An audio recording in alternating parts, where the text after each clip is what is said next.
Welcome to Biafra News Network, bringing you accurate, timely, and impactful updates on matters affecting Biafra, Nigeria, and beyond.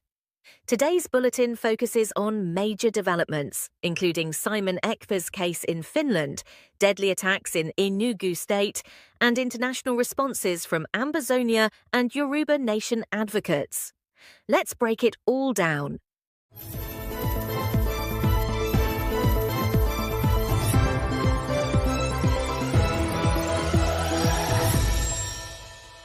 Starting with breaking news, Finnish authorities have officially stated that Simon Ekpa, Prime Minister of the Biafra Republic Government in Exile, BRGIE, has no connections to terrorism. This announcement came from Crime Commissioner Otto Hiltunen, who told MTV Uutiset that the ongoing preliminary investigation found no evidence linking Ekpa's actions to terrorist organizations. This development directly counters the narrative pushed by the Nigerian government and Ekpa's critics, who have sought his extradition. Many Biafrans are celebrating this announcement, viewing it as a significant victory. Calls for his immediate release are growing louder, with supporters asserting that he has no case to answer. Ekpa has long been a controversial figure, with his push for Biafra's independence frequently clashing with Nigerian authorities. While his detractors argue against his methods, his supporters view him as a leader willing to stand up for his people in the face of systemic oppression.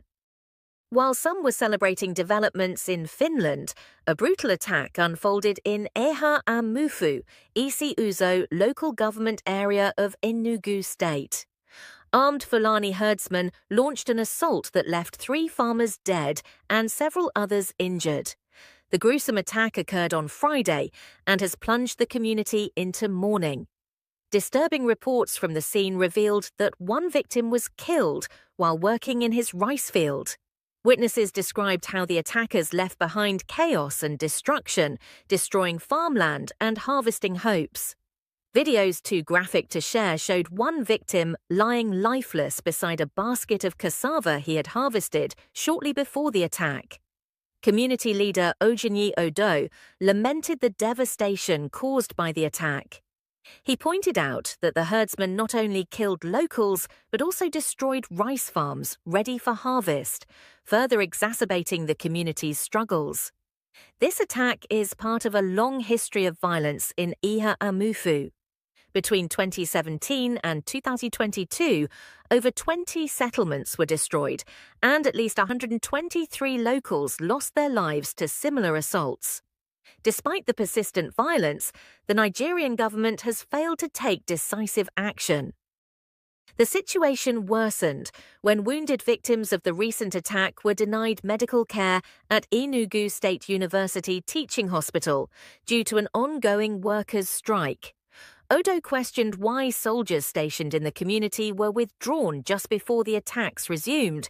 This withdrawal, many believe, reflects the Nigerian army's alleged complicity in such incidents. The BRGIE, led by Simon Ekpa, has long accused the Nigerian government of providing cover for such attacks, describing them as an orchestrated attempt at ethnic cleansing. Biafrans argue that these recurring tragedies justify their call for independence and self-defense.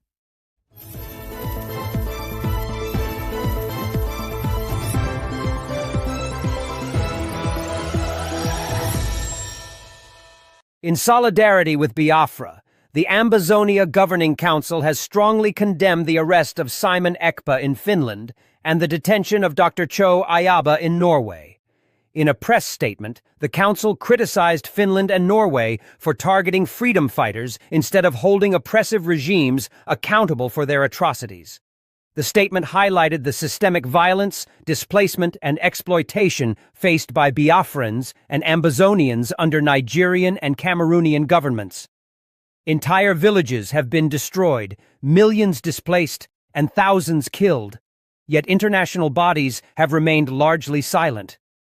The Council urged the international community, including the European Union, United Nations, and International Criminal Court, to take swift action against Nigeria and Cameroon. They emphasized the need for global accountability to prevent further suffering, stating that freedom fighters are not criminals but voices for the oppressed.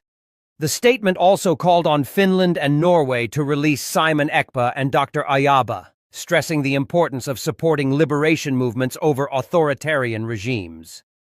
Adding their voice to the growing support for Simon Ekpa, the Yoruba Nation Christian Association Yornka addressed a letter to Finland's president and local authorities. The letter sought to counter the narrative being propagated by the Nigerian government, which has accused Ekpa of criminal activities. Yornka's letter described Simon Ekpa as a defender of justice and a champion for oppressed communities. It accused the Nigerian government of failing its citizens and being complicit in acts of terror. The association also cited examples of violence across Nigeria, including the massacre at a Catholic church in Owo, Ondo State, where terrorists killed hundreds of worshippers. Eastern Nigeria has seen similar violence, with thousands of Christians reportedly killed in ongoing attacks. The letter urged immediate international intervention, stating that the Nigerian government has lost its moral authority to govern. Yornka commended Finland for resisting pressure to act against Ekpa and praised his family's resilience during these trying times. The letter concluded by reaffirming Ekpa's role as a beacon of hope for oppressed people, stating that his mission is divinely inspired.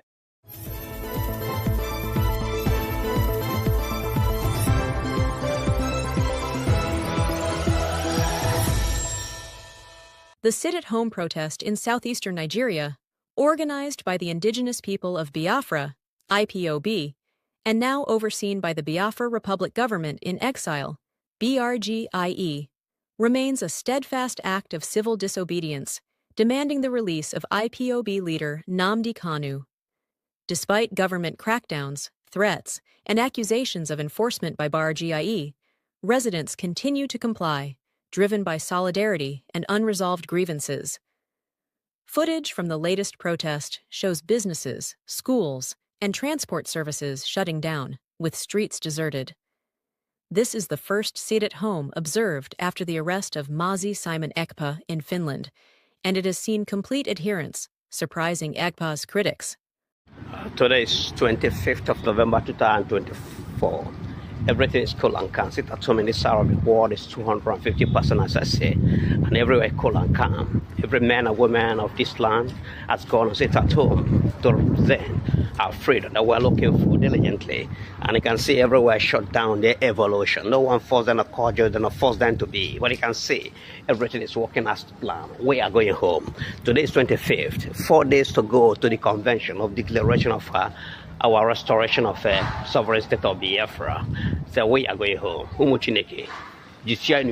going very far in Kennedy.